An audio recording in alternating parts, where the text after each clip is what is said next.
पुरानी किताबों में लिखा है, एक बार 7 ताले वाले एक रहस्य ने 7 राज खोले थे। जो कोई उन 7 सवालों का उत्तर दे वही सच्चे प्रेम का अधिकारी कहलाए।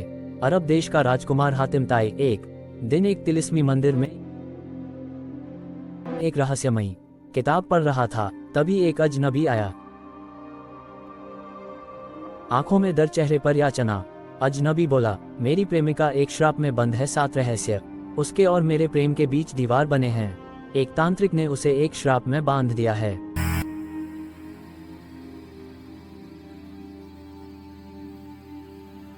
अगर वह 7 पहेलियों के उत्तर मिले बिना शादी करेगी तो वह पत्थर की बन जाएगी। कोई इन सवालों के उत्तर नहीं जानता, क्या आप मेरी मदद करेंगे?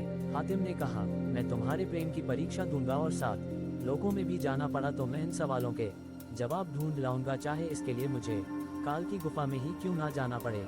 बताओ मुझे पहला सवाल क्या है? पहला सवाल, वह कौन है जो जिंदा होकर भी मरा हुआ होता है? हातिम ने सवाल सुना और अजनबी से विदा लेते हुए कहा कि मैं आज ही इन सवालों के जवाब ढूंढने निकलता हूँ।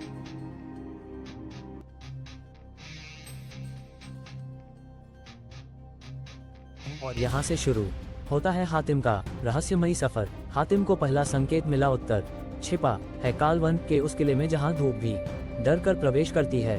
कालवन एक श्रापित जंगल जहाँ सूरज की किरणें भी कांपती थी। वहाँ पहुँचते ही पेड़ों की फुसफुसाहट होने लगी, जैसे कोई पुरानी आत्मा उसे पुकार रही हो।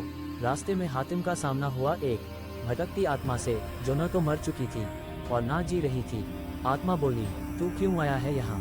हातिम बोला, मैं उस रहस्य का उत्तर खोज रहा हूँ जो जीवन और मृत्यु के बीच लटका है। आत्मा हंसी पर उसकी हंसी में कराह थी। वह उसे किले के अंदर ले गई। वहाँ उसने देखा 1000 लोग पत्थर बन चुके थे, लेकिन उनकी आंखें अब भी हिल रही थी। वे जिंदा थे लेकिन जीवित नहीं। एक विकृत वृद्धा वहाँ बैठी थी। ये सब वो है जिन्होंने जीवन में झूठे मुखौटे पहने अपने दिल की आवाज़ को दफन किया। वे समाज में जिंदा रहे पर अपनी आत्मा को मार बैठे। पहली भी मरा होता है। जो समाज के डर से अपनी पहचान, अपनी सच्चाई और अपना उद्देश्य खो बैठता है, वह एक चलता फिरता शव है। हातिम ने वहाँ एक सच्चाई का दीपक जलाया, जिससे पत्थर बने लोग धीरे धीरे फिर इंसान बन गए। किले की दीवारें टूटी, आत्मा मुक्त हुई और एक नई राह खुली जो अगले सवाल की ओर जाती थी।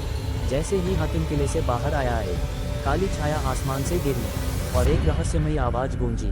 उसने कहा, तू पहला जवाब लेकर आया है, पर क्या तू दूसरे सवाल को झेल पाएगा?